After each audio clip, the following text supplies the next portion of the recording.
Assalamualaikum warahmatullahi wabarakatuh.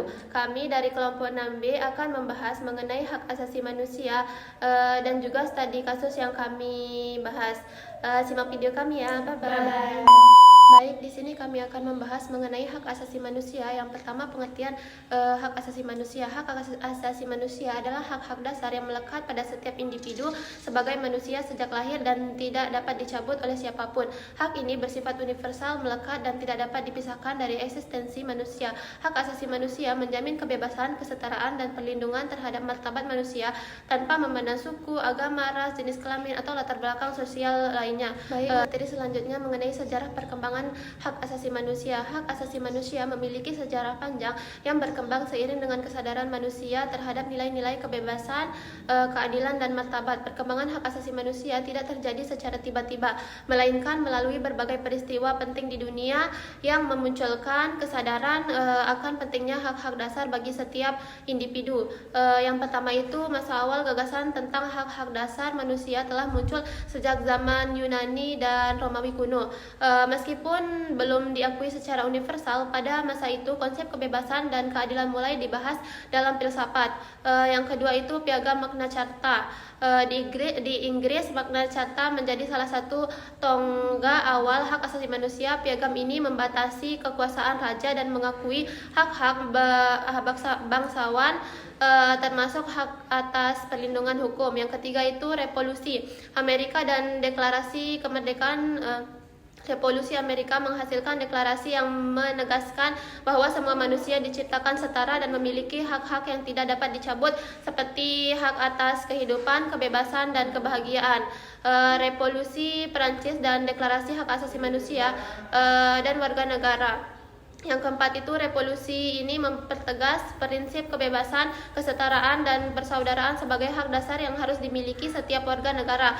Yang kelima itu Deklarasi Universal Hak Asasi Manusia. Setelah Perang Dunia Kedua, PBB membentuk Deklarasi Universal Hak Asasi Manusia pada 10 Desember 1948 sebagai bentuk perlindungan terhadap hak-hak dasar manusia secara global. Deklarasi ini menjadi dasar hukum dan norma dan moral bagi negara-negara dalam melindungi hak asasi manusia.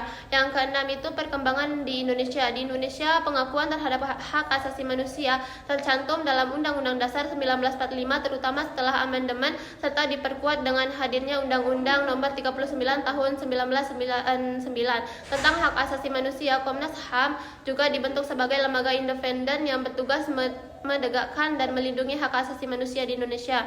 Adapun macam-macam hak asasi manusia, yang pertama itu hak asasi pribadi. Hak ini merupakan hak yang berhubungan dengan kehidupan pribadi setiap orang. Contohnya dari hak asasi pribadi ini adalah kebebasan untuk menyampaikan pendapat, kebebasan untuk berpergian, bergerak, berpindah ke berbagai tempat, dan lain sebagainya.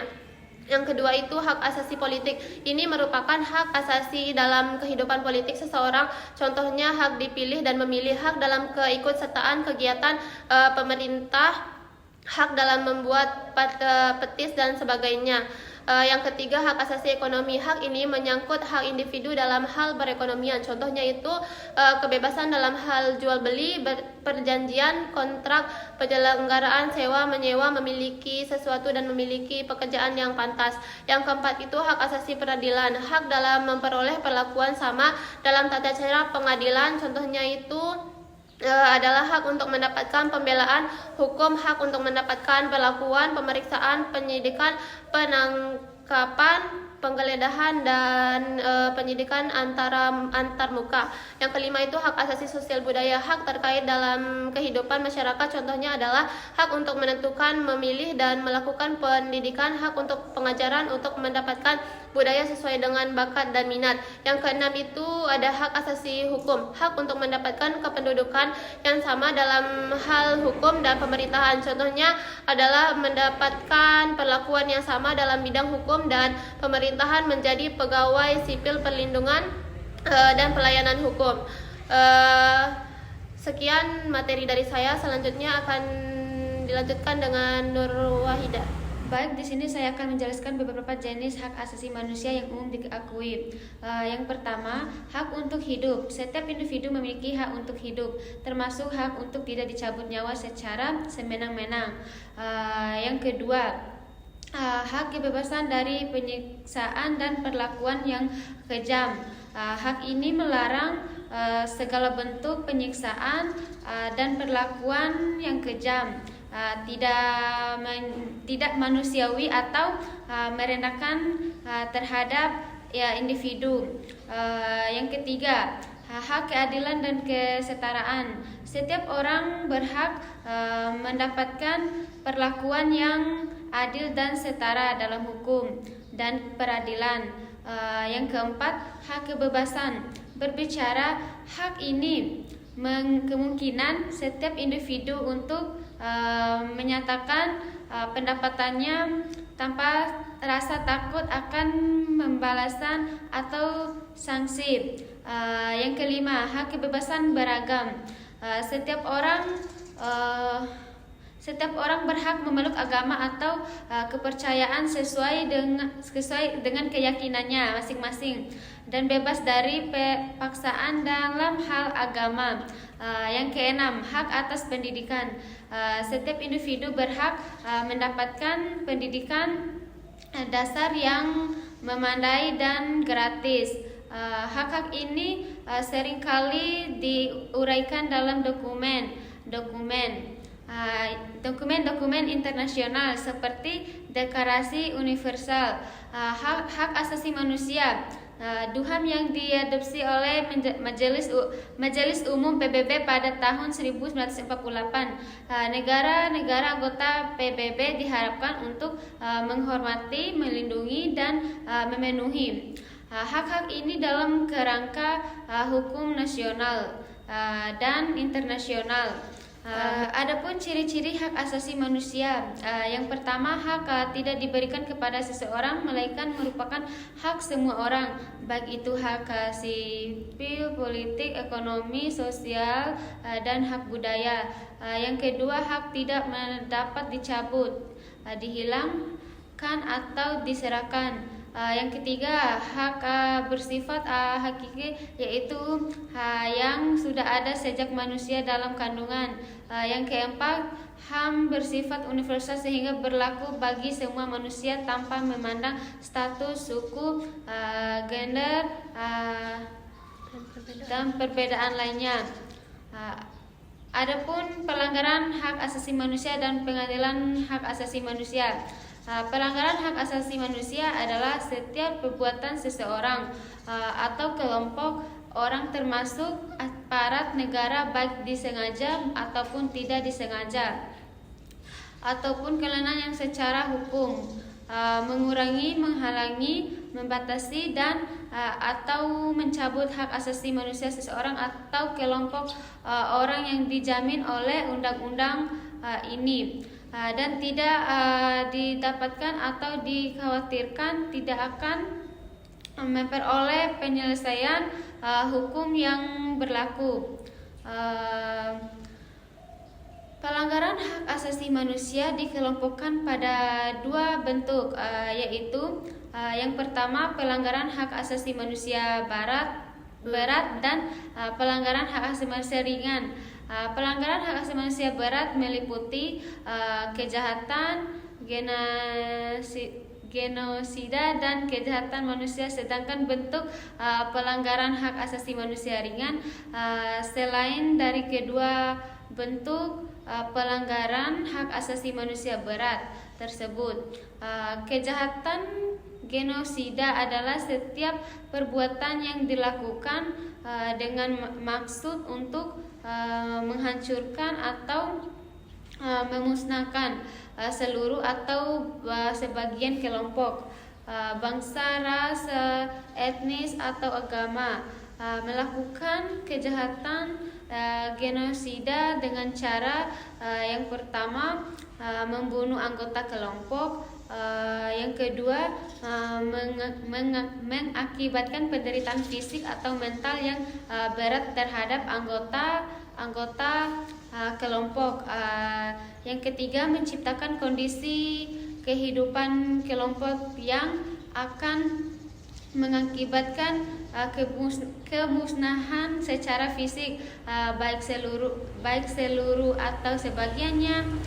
Sedangkan kejahatan kemanusiaan adalah suatu perbuatan yang dilakukan dengan serangan yang meluas dan sistematis meluas, artinya yang menjadi korban banyak sejumlah orang, sedangkan sistematis artinya kejahatan tersebut dilakukan secara terancam dan melibatkan lembaga atau aparat pemerintahan. Serangan yang dimaksud ditunjukkan secara langsung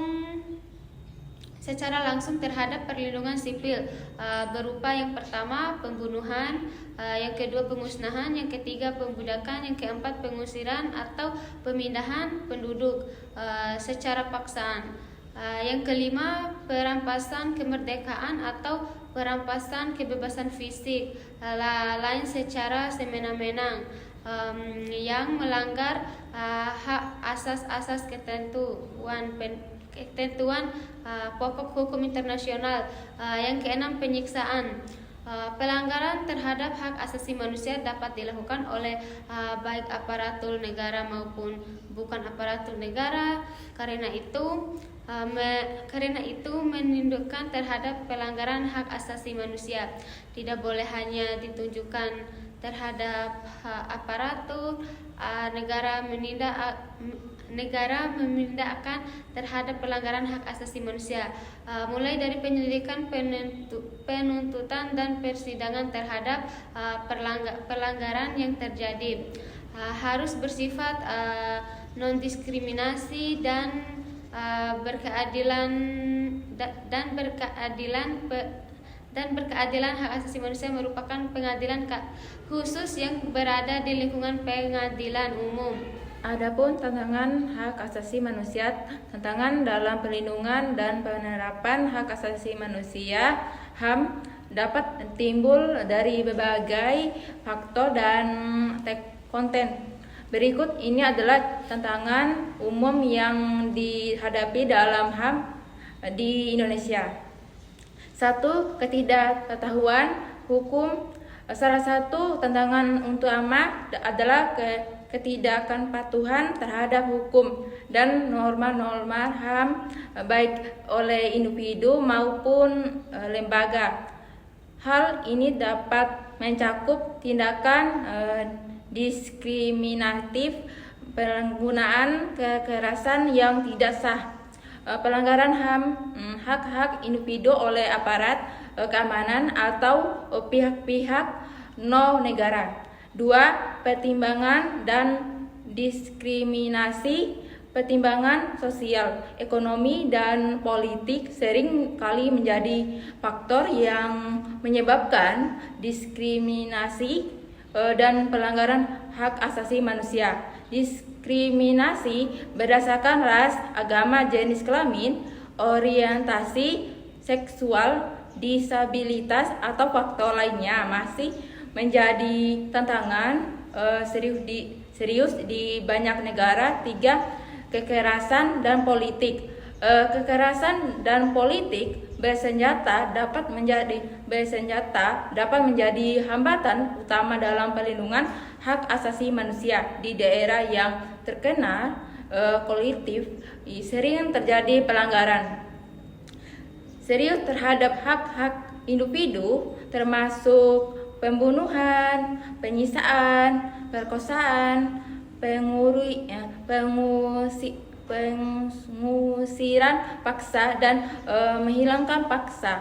4. Kekurangan kapasitas dan sumber daya. Kekurangan kapasitas, sumber daya, dan pelatihan yang memadai dalam sistem peradilan dan lembaga penegak hukum dapat menjadi kendala dalam penegakan hak asasi manusia.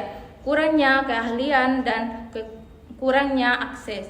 Terdapat sumber daya juga dapat menghambat upaya perlindungan HAM asasi manusia oleh lembaga swadaya masyarakat. 5. Tantangan teknologi. Perkembangan teknologi informasi dan komunikasi telah membawa tantangan baru dalam pelindungan hak asasi manusia. Penyebaran hoaks dan kebencian online, pelanggaran privasi dan pengawasan massa menjadi isu yang memerlukan pendekatan dan pelindungan hak asasi manusia yang sesuai dengan era digital. 6. Kebebasan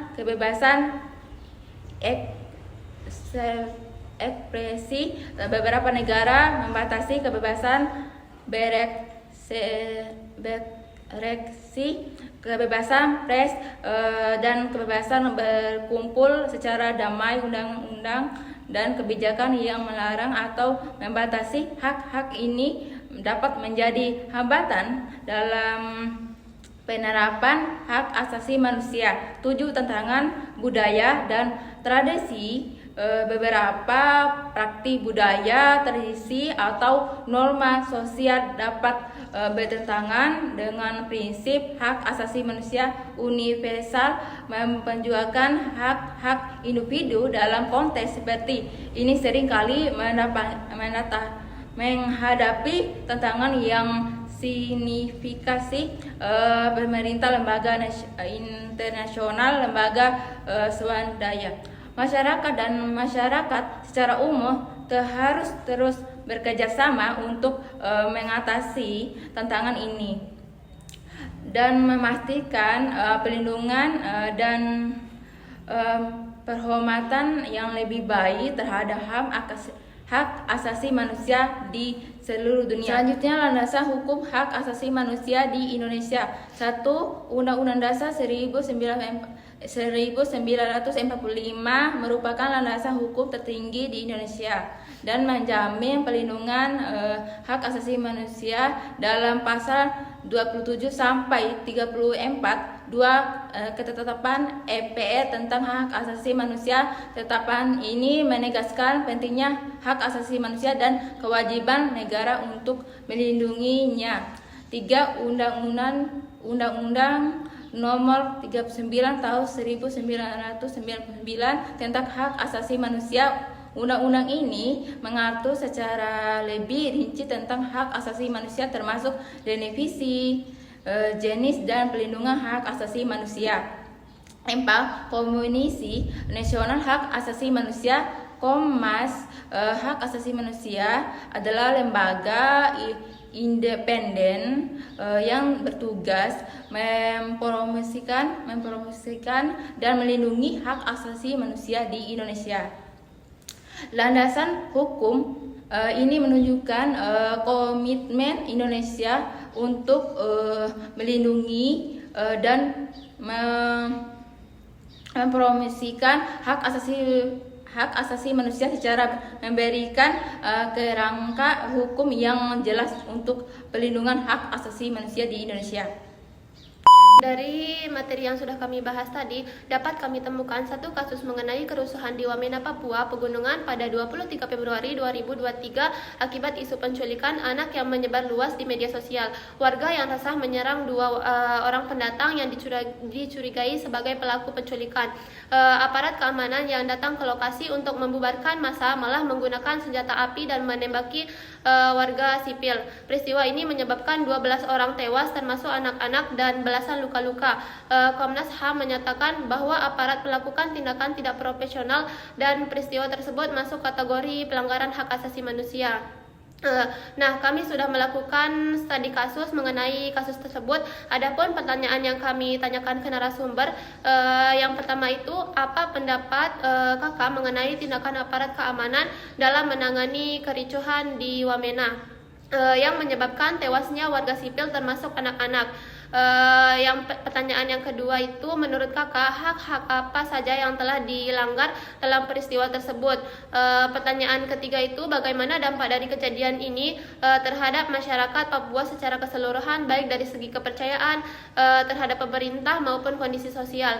Pertanyaan terakhir itu, menurut kakak apa solusi terbaik yang bisa dilakukan oleh pemerintah agar kejadian serupa tidak terulang, dan bagaimana seharusnya hak masyarakat Papua dilindungi ke depannya. Untuk mengetahui jawaban yang kami tanyakan, simak video kami ya. Bye-bye. Terima kasih sudah bersedia meluangkan waktunya dalam wawancara ini. Kami ingin membahas kasus pelanggaran hak asasi manusia yang terjadi di Wamena, Papua pada Februari 2023, di mana terjadi kekerasan dan penembakan terhadap warga sipil. Kami ingin mendengar pandangan kakak mengenai hal ini. Pertanyaan yang pertama itu, apa pendapat kakak mengenai tindakan aparat keamanan dalam menangani kericuhan di Wamena yang menyebabkan tewasnya warga sipil termasuk anak-anak? Sebelumnya terima kasih sudah mengajak saya berdiskusi pada pagi hari ini ya. Sebelumnya teman-teman, kalau masalah di Wamena itu pertama gara-gara masalah hoax kan. Ada penculikan yang tersebar di WhatsApp dan korbannya kalau tidak salah dia dari Batak, Sumatera. Itu pertama memang gara-gara ketidakpengetahuan dari warga lokal. Kita paham bahwa sumber daya manusia apalagi bagian timur itu agak kurang di bagian baratnya. Kesalahpahaman mengakibatkan 2 orang tewas. Terus peran aparat pada saat itu memang kejadiannya ricuh, tidak bisa apa-apa, dan aparat datang kejadiannya sudah terjadi gitu. Jadi saya rasa aparat juga kurang tegas karena para pelaku kejahatan ini masih berkeliaran dan hukum juga belum menuntas habis masalah ini. Pertanyaan yang kedua itu, menurut kakak hak apa saja yang telah dilanggar dalam peristiwa tersebut? Kalau hak itu banyak. Hak untuk hidup yang pertama karena dibunuh, yang kedua hak kenyamanan para pedagang. Harusnya hak korbannya kan dari Sumatera, orang Batak. Harusnya hak mereka sebagai pendatang di Wamena, di Papua, harusnya bisa dilindungi, entah itu oleh aparat, entah bahkan oleh warga lokal sekalipun, karena mereka bukan warga asli. Kalau hak-hak seperti ini tidak bisa dilindungi, dan bagaimana ke depannya? Bagaimana dampak dari kejadian ini terhadap masyarakat Papua secara keseluruhan, baik dari segi kepercayaan terhadap pemerintah maupun kondisi sosial? Yang pertama, dampak negatifnya udah pasti banyak dampak negatifnya ya. Stigma negatif dari orang di luar Wamena Papua akan menganggapan bahwa orang Papua itu tidak bisa memahami isu, gampang terpancing hoax dan gampang di propaganda lah. Dan yang kedua, orang-orang dari luar Papua akan memikir 2 kali untuk masuk ke Papua, takut ditembakkan. Dan juga kepercayaan kepada masyarakat dan hukum, karena ada pikiran-pikiran dari luar, gara-gara pelakunya orang Papua dan korbannya orang di luar Papua, jadi pemerintah tidak bisa menghasut tuntas masalah ini. Pertanyaan keempat, menurut kakak, apa solusi terbaik yang bisa dilakukan oleh pemerintah agar terjadi serupa tidak terulang, dan bagaimana seharusnya hak-hak masyarakat karena dilindungi ke depannya? Solusi. Yang pertama, tentu semua pelaku dihukum secara adil sesuai dengan apa yang mereka lakukan. Yang kedua, hak para pedagang dan juga hak masyarakat pendatang itu harus dilindungi. Tidak hanya soal undang-undang, tidak hanya soal teori di atas kertas, tapi juga perilakuan atau tindakan kita di lingkungan masyarakat. Kita jangan hanya berat kepada warga lokal, tapi juga memandang sama antara warga lokal dengan warga pendatang. Mungkin itu saja yang kami tanyakan. Terima kasih atas waktunya kakak. Semoga wawancara ini bisa menjadi bahan refleksi bagi kita semua agar lebih peduli terhadap penegakan hak asasi manusia, khususnya untuk saudara-saudara kami di Papua.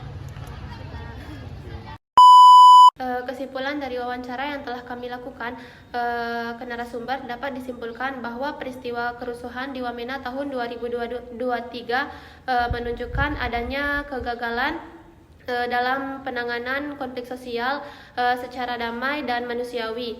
Narasumber sepakat bahwa penyebab utama kejadian ini adalah penyebaran informasi yang tidak benar atau hoaks tentang penculikan anak yang memicu kemarahan masyarakat.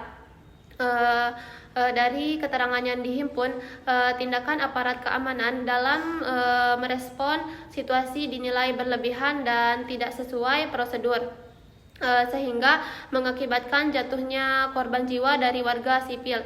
Ini menunjukkan adanya dugaan pelanggaran hak asasi manusia, khususnya terkait hak hidup, hak atas rasa aman, dan hak untuk tidak disiksa. Wawancara juga mengungkapkan bahwa masyarakat Papua masih sering merasa tidak diperlakukan secara adil dan merasa terpinggirkan oleh negara.